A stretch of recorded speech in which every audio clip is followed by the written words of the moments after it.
My first question, Mr. Ganser, will be, once you said that many of your colleagues didn't believe you that NATO had ever had a secret army. However, in 1990, Italy's Prime Minister Giulio Andreotti confirmed that there had been NATO secret armies in all NATO's member countries, and that in Italy, such an army was called Gladio. In spite of these facts, many treated your book and the very fact of some secret armies with distrust. What other facts did you rely on? What evidence of these NATO divisions did you find, for example, in Turkey or Switzerland? It is true that at the time when I was researching the subject NATO secret armies, many of my colleagues said they were not sure whether NATO had secret armies at all during the Cold War. But when I looked at the data available, I found very clearly that NATO had secret armies during the Cold War, that they were called Stay Behind, and I basically relied upon testimony by Italian Prime Minister Giulio Andreotti at the time, but also investigations by the Italian Senate. I also relied on documents from the Italian Defense Department. Furthermore, I relied on parliamentary reports of the Belgian Senate. I relied on parliamentary reports of the Swiss Parliament. So there is really a lot of evidence. Also former CIA people who have spoken out, they all confirm that NATO had operated secret armies, which in Italy were called Gladio. In other countries they had other names. So, Mr. Ganser, you started working on these issues some time ago. You have been working on the book called NATO's Secret Armies for a long period of time. Can you tell us actually what did you find out that you decided to start an investigation? What facts led you to the subject? It is true that I have worked on the subject of NATO's secret armies for more than 10 years now, and my book was first published in 2005. Let me see. I think it was first come.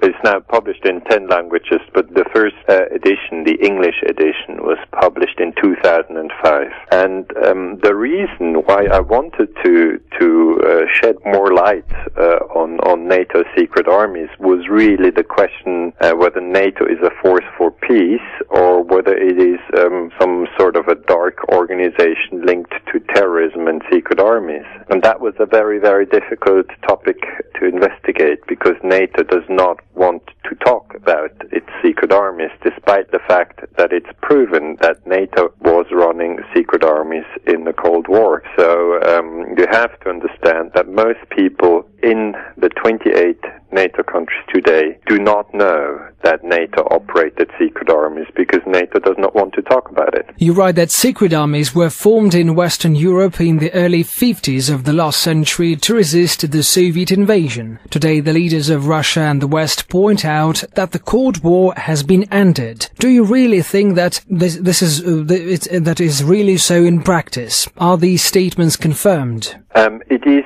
clear that the secret armies were formed after World War II because if I look at the data from the secret armies in Norway, for instance, the Norwegian experience was in World War II that they were occupied very quickly by the German army. So they were scared that if in the Cold War there should be another invasion and occupation of their country, they feared a Soviet invasion of Norway, and many countries in Western Europe feared a Soviet invasion. They said, we need a secret army which then would fight Soviet occupying forces in Western Europe. So this really was the structure of the secret armies during the Cold War, and we have many documents that confirm these structures. There were secret arms caches in the ground with guns and explosives and munitions. And it is clear that the secret armies existed during the Cold War, thus from 1950 to 1990. And then in 1990, the Cold War ended, the Berlin Wall crumbled, the USSR was transformed into Russia today. So the huge changes that swept across Europe influenced the secret armies in the sense that the government said, we now dissolve the secret armies. But I've been asked many times whether it is not possible that new secret armies have been set up by NATO, and I have to say, yes, that is possible. I think they would probably be under different names and different forms, but it is possible that new secret armies exist. The important I think, is to talk about secret warfare in general. Mr. Ganser, according to your information, these divisions received money from the CIA and partly from the MI6. Washington or London will hardly ever confirm this fact. Nevertheless, can some evidence of the leading role of the US and the UK in coordination of these divisions and of the connection of the CIA with terrorism in Europe can be obtained? There are two aspects to your question. One thing is whether the CIA and the MI6, thus the American and the British Secret Service, whether they paid money to the secret armies of NATO, and that is confirmed. We do have very clear data from different sources. We also have the former director of the CIA, William Colby, who in his memoirs wrote how the CIA funded the stay-behind armies. Therefore, this is very clear and confirmed. But and the same thing is confirmed for MI6. We know that the British Secret Service, for instance, trained the Swiss stay-behind network, which was called P26. But we do not know whether the CIA and the MI6, whether they were linked to acts of terrorism. We have many different voices here in Western Europe that say that NATO's secret armies, and especially Gladio in Italy, was linked to acts of terrorism. But I've said many times that it is very difficult to prove this because there is no written document where the CIA says, please carry out an act of terrorism in Western Europe in order to scare the population. The idea really was that these acts of terrorism, which indeed were carried out in Italy and in Belgium and in other countries, that they were then blamed on the communists in order to weaken the communist political parties in the parliaments of Western Europe. One of the aims of NATO's secret divisions was an influence on the political system of individual countries and a change of political course of one or another country. So, does it mean that terrorism, which is a forceful intervention, was considered as the main tool of political conviction? Again, that is this very delicate terrorism question. What I do know is that we had acts of terrorism in Italy, for instance, in Piazza Fontana in 1969, or in Bologna in 1980, or in Germany in 1980. It was a large attack, terrorist attack in Munich. In Belgium in the 1980s there were large terrorist attacks, or in France there were terrorist attacks during the crisis with Algeria. And we had military coups d'etats in Turkey, 3 military coups d'etats, and we had a military coup d'etat in Greece, and Spain was a dictatorship during the Cold War, and Portugal was a dictatorship during the Cold War. So the whole idea that there was no violence in Western Europe during the Cold War is simply wrong. There was a lot of violence, and what we try to find out now is whether the secret armies of NATO were linked to these acts of violence. One point of evidence is that NATO secret armies were, it seems, linked to the coup d'etat, the military coup d'etat in Greece in 1967. We have also data which links the secret armies to the military coup d'etat in Turkey. And some people in Italy, right-wing terrorists, including Vincenzo Vinciguerra, they have said, yes, we carried out acts of terrorism. Yes, we had to attack women, we had to attack children, innocent people, far removed from the political game, because the idea was to scare the population, to make them fear communism, because after having carried out the terrorist attack, we blamed the terrorist attack on the political enemy, which at the time was communism. So it's so-called false flag terrorism. You carry out a terrorist attack and you blame it on your political opponent. It's something very, very evil, and it's very difficult to find out what really happened. And NATO to this day says they had nothing to do with it, but the Italian right-wing terrorists, they say that they were protected by NATO, and they confess that they have carried out the attacks, so it's a delicate topic. Mr. Ganser, you say that we should not exclude the introduction of NATO agents into the ranks of terrorists, and wasn't the same service used against the terrorists? Well, yeah, the question really is, the NATO agents, we would need names, we would need names to really say this is an agent of NATO and he was active in this and that military secret service, and we do not have such names. So the problem is with the NATO secret armies, we only have confirmation that they existed. We have confirmation that they prepared for a Soviet invasion. We have confirmation that in some countries like Germany, they recruited former SS people from the very right-wing spectrum, because they wanted to make sure that they knew how to use arms, and they wanted to make sure that they were anti-communist. So the whole Gladio story, Gladio is the name of the secret state behind army in Italy, the whole Gladio story is very, very delicate in itself. And so we still do not know exactly what happened on the NATO command center. What we do know is that people like Lemnitzer, he was the Supreme Allied Commander Europe, that's a very high-ranking NATO officer, that he suggested when he was still in the Pentagon, he was suggesting that false flag terrorism should be used to create an attack against Cuba. And so that's a different context, but we have official documents from Operation Northwoods where Lemnitzer actually suggests that a ship should be blown up in Guantanamo on the coast of Cuba, and then, the Americans should say that Fidel Castro blew up the ship, but in fact it would have been the Pentagon to blow up the ship. Furthermore, Lemnitzer suggested that terrorist attacks should be carried out in Washington and in Florida, and then should be blamed on Fidel Castro, whereas in reality the Pentagon would have carried out these terrorist attacks. And furthermore, Lemnitzer suggested that a plane should be, brought to explode above Cuba, and people should be told that this is a plane with young American children in it, and that Fidel Castro shot it down, whereas in reality the plan was to have just an empty plane, a drone. And now this plan, Operation Northwoods, was not executed.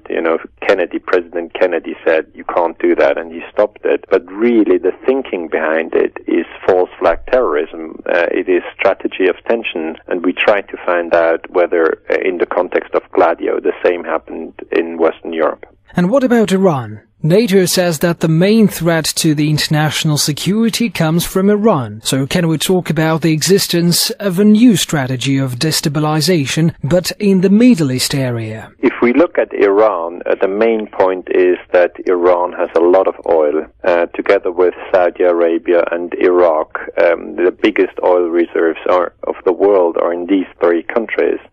So I do think that there has been, during the last 100 years, really, the first oil in the Persian Gulf area was discovered in 1908. That's, 105 years ago now. That this interest to control the resources of this area is very, very traditional. It's, it's long-standing. And if you look at Iran in 1953, you see that at that time the country wanted to control a larger part of its oil, and then the British Secret Service, MI6, and the American Secret Service, CIA, these two secret services were the ones who operated the Gladio NATO secret armies in Western Europe. These two secret services attacked Iran in a secret war and overthrew the government of Mossadegh, because Mossadegh, he was the prime minister, and he was elected, and he actually wanted to control and give the oil to the Iranian population. But at the time, you actually had the same phenomenon of false flag terrorism. You had CIA people who dressed up as radical Muslims and threw bombs into Muslim holy cities to just stir up fear and stir up hatred in Iran. And today, now 50 years later, we are in a situation where America has attacked Iraq in 2003 and is now saying that Iran should stop building nuclear weapons. But I'm not sure that's the whole story. It might well be that secret operations are being carried out in Iran to destabilize the country, and it might well be that secret operations are carried out also in Syria to destabilize the country. So that strategy of tension is used again. Again, I'd like to explain that strategy of tension is you carry out a terrorist attack, blame it on somebody who did not do it, and then you destabilize the entire country, and people will get very confused, and they don't know, actually in Syria right now, I don't know it either, who is responsible for the last 10 terrorist attacks that we had there. It's a whole series of terrorist attacks, and it really creates chaos. Well, speaking about the Middle East, NATO armies in the middle of last century achieved their arms also through terrorism. In some Middle Eastern countries, terrorism, unfortunately, has become an integral part of life. So, are there reasons to look for the trace of the same secret armies? I think it is important to look at secret warfare in general. Secret armies existed in Western Europe during the Cold War, and what historians and also political scientists and also citizens and politicians today have to realize is that secret warfare is a reality. You have to remember that in 1990, when the secret armies of NATO were first discovered in Western Europe, the European Parliament was shocked. They said, how can this be? I mean, we shouldn't have secret armies that are not controlled by Parliament, because parliamentarians didn't know that these secret armies exist. So how could they control them? And then the media didn't know that these secret armies exist. It was a huge surprise to people in media. The only people who knew that these secret armies existed were military officers and people from the secret services. So the challenge today really is to look at secret warfare in general. We must find out, for instance, in the war in 2011 against Libya, we have obviously the story that it was just a war between Gaddafi and his own population before NATO started to bomb the country. But if you look at the data more critically, you see that that is not true. We did have secret forces which operated inside Libya before NATO started to bomb the country.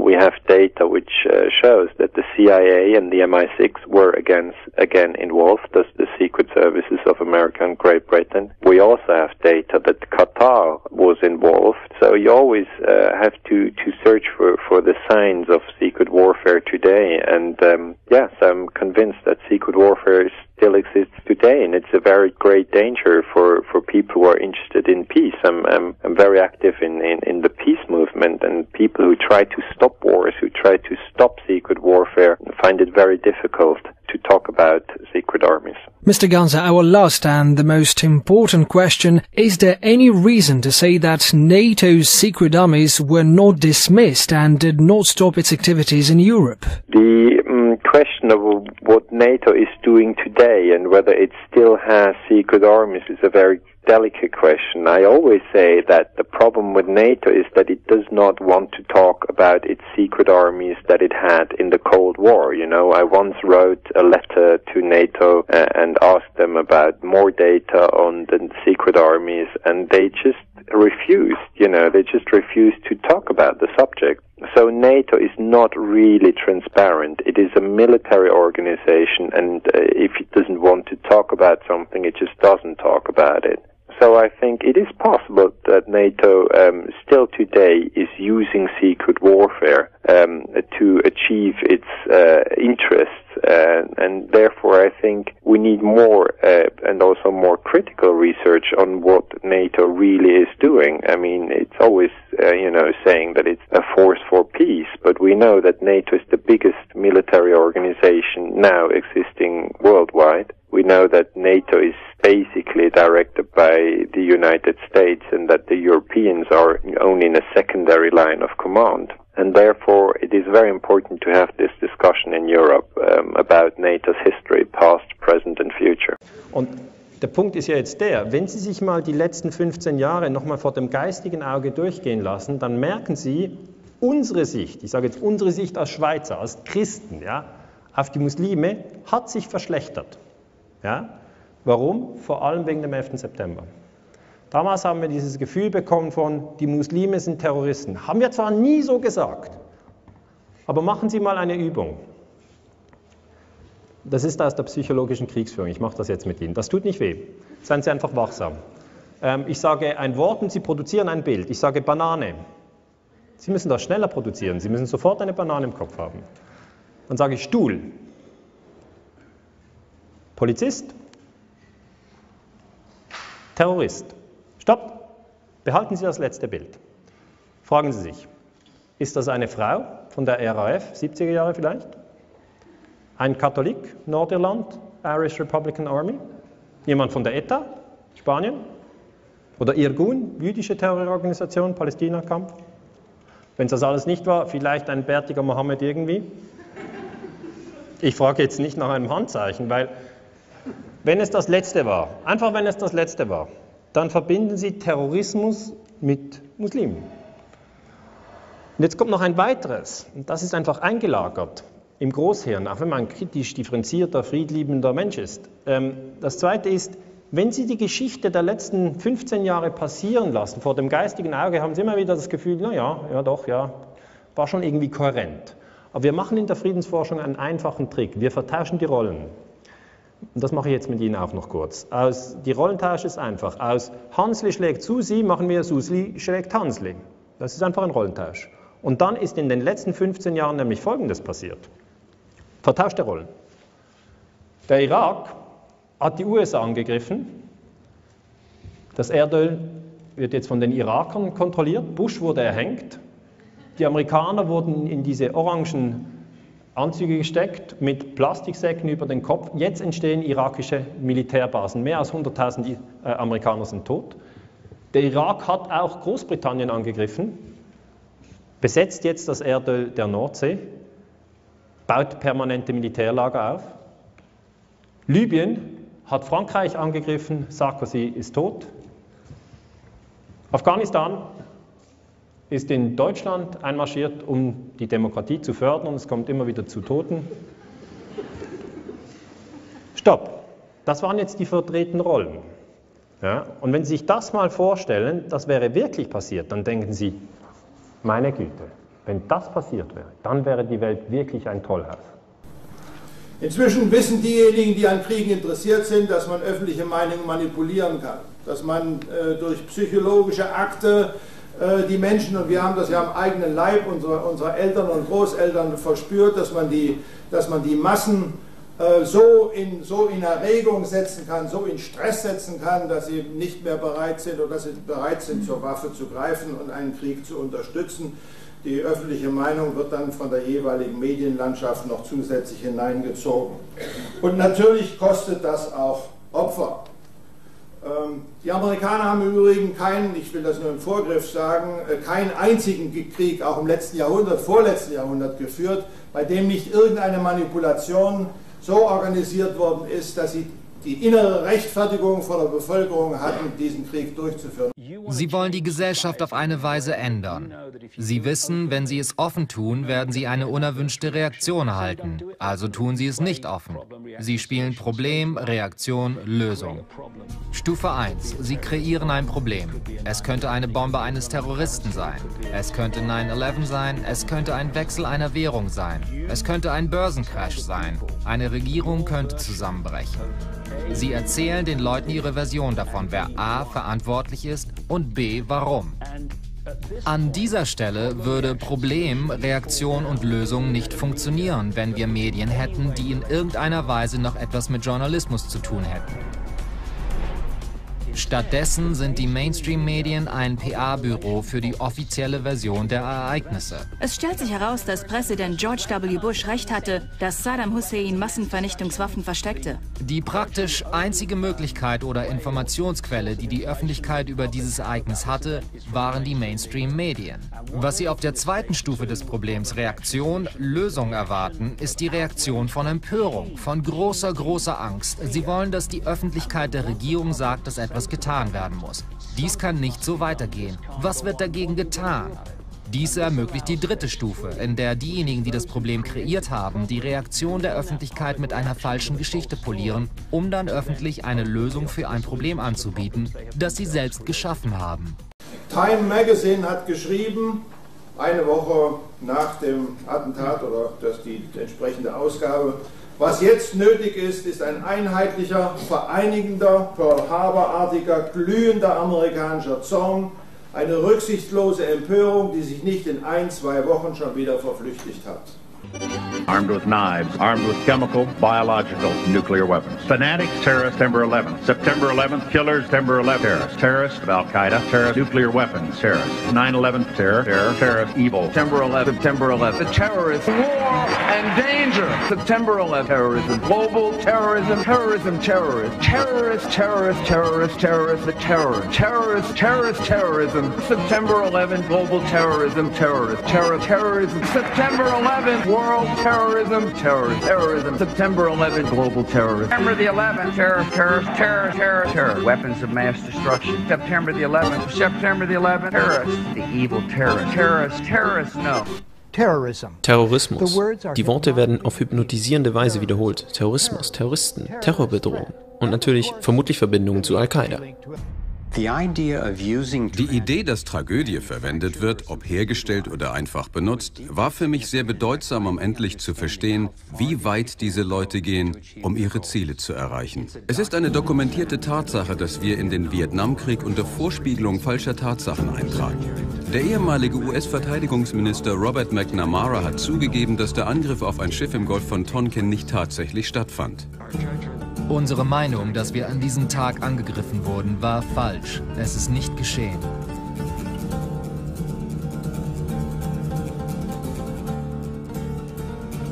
In jüngerer Zeit verwendete der ehemalige Präsident Bush die nicht existierenden Massenvernichtungswaffen als Vorwand für den Einmarsch im Irak. Taktiken wie diese werden manchmal als False-Flag-Operationen bezeichnet.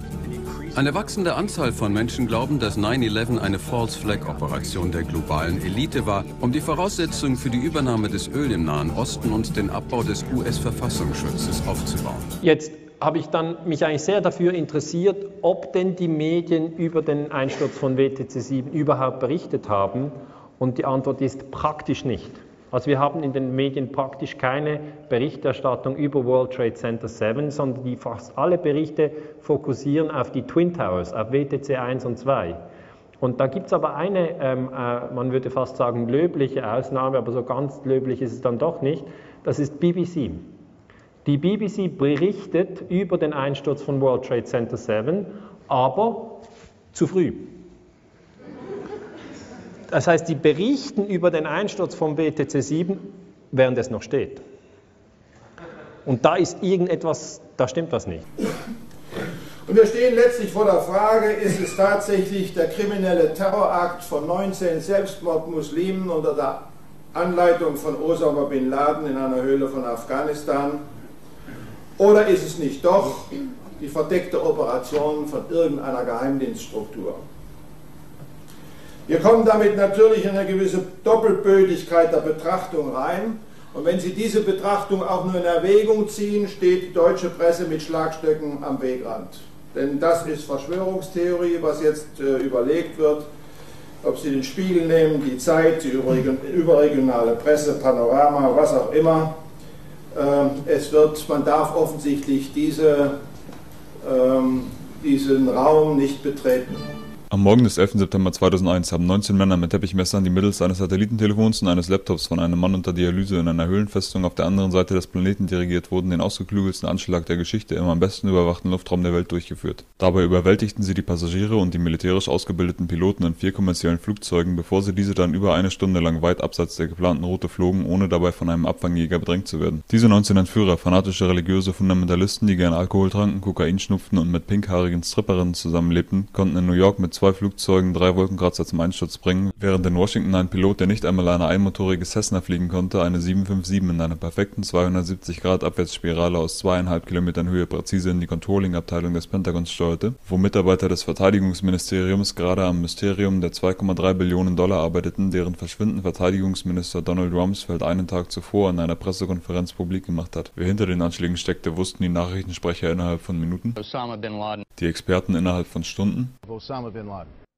die Regierung innerhalb eines Tages, die verantwortlichen Terroristen und die ihnen Unterschlupf gewähren. Und die Beweise fielen dem FBI buchstäblich in den Schoß. Der Pass von einem der Entführer wurde einige Blocks entfernt vom World Trade Center gefunden, wenn man das glauben kann. Aber aus irgendeinem Grund forderten einige verrückte Verschwörungstheoretiker eine Untersuchung des größten Anschlags auf amerikanischem Boden in der Geschichte. Die Untersuchung kam verspätet, war unterfinanziert, zum Scheitern verurteilt, ein Interessenskonflikt und eine einzige Vertuschungsaktion. Im Bericht sind Aussagen, die unter Folter getätigt wurden und deren Aufzeichnungen zerstört wurden. Nicht erwähnt wurden World Trade Center 7, Able Danger, P-TEC, Sybil Edmonds, OBL und die CIA sowie die Übungen, die Flugzeugentführungen und ihren Einsatz als Waffen gegen Wolkenkratzer simulierten zur exakt gleichen Zeit, zu der auch die Anschläge stattfanden.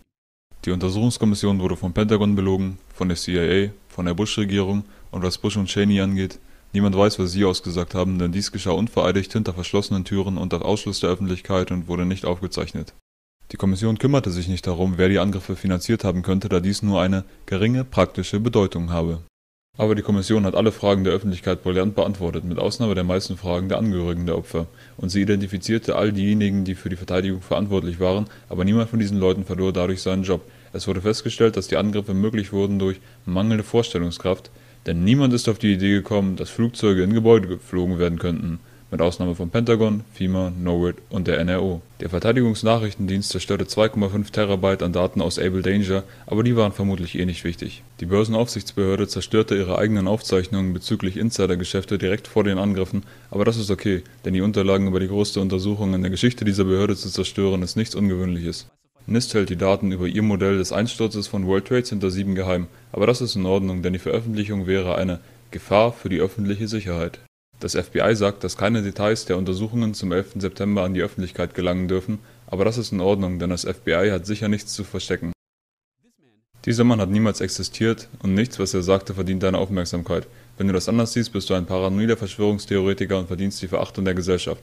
Das gleiche gilt für ihn und sie. Und sie und sie und ihn. Osama Bin Laden lebte in einer Höhlenfestung in Afghanistan, aber konnte irgendwie entkommen. Dann versteckte er sich in Tora Bora, aber konnte wieder ankommen. Dann lebte er viele Jahre in Abbottabad und verhöhnte die umfangreichste Hightech-Großfahndung der Geschichte und veröffentlichte ungestraft ein Video nach dem anderen, wobei er immer jünger wurde, bevor er von einem SEAL-Team gefasst wurde, was nicht auf Video aufgenommen wurde und wobei er keinen Widerstand leistete oder seine Frau als Schutzschild missbrauchte, aber die Männer dieser Hardcore-Elite-Einheit bekamen Panik und töteten diesen unbewaffneten Mann, der angeblich die Top-Quelle für Informationen über terroristische Aktivitäten weltweit war. Dann warfen sie seine Leiche in den Ozean, bevor sie jemandem über ihre Aktion berichteten. Dann starben mehrere Dutzend Mitglieder dieses Teams in einem Hubschrauberabsturz in Afghanistan. Dies ist die Geschichte des 11. September, erzählt von den Medien, die auch schon die Wahrheit berichteten über und They took the babies out of incubators. Und mobile production facilities. Und the rescue of Jessica Lynch. Wenn du irgendwelche Zweifel an dieser Geschichte hast, bist du ein bekloppter, paranoider, hundequälender Babyhasser und wirst zu Recht verschmäht. Wenn du dein Land liebst und Freiheit, Freude, Regenbogen, Rock'n'Roll, Hundewelpen, Apfelkuchen und deine Oma, dann wirst du niemals Zweifel an dieser Geschichte äußern. Niemals. Dies war eine öffentliche Durchsage von den Freunden des FBI, CIA, NSA, DIA, SEC, MSM, des Weißen Hauses, NIST und der Untersuchungskommission zu den Anschlägen des 11. September. Denn Unwissenheit ist Stärke. My question is, why did you really want to go to war? Look, there's...